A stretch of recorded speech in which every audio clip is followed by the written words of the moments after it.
Sementara itu, terhitung mulai tahun depan, dana kelurahan di Kota Prabu Muli akan naik dari Rp3 juta menjadi Rp36 juta.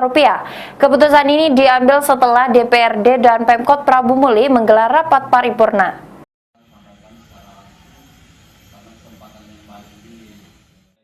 Ketua DPRD Prabu Muli Sutarno memastikan dana operasional Kelurahan 2023 naik dari Rp30 juta menjadi Rp56 juta.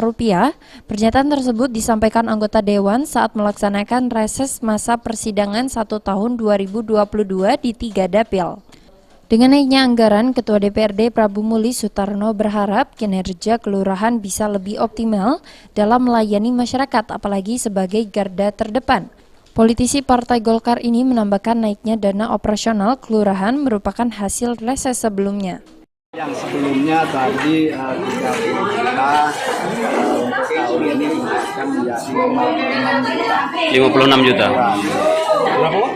56 juta. Dari jadi operasional kelurahan kan itu kan.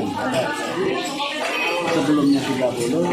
Jadi 56. Disinggung mengenai realisasi reses sepanjang 2023, Sutarno mengatakan belum bisa dipersentase, namun pihaknya berusaha menyerap aspirasi dengan mensinkronkan anggaran Kota Prabu Muli. Beni Firdaus, PAL TV.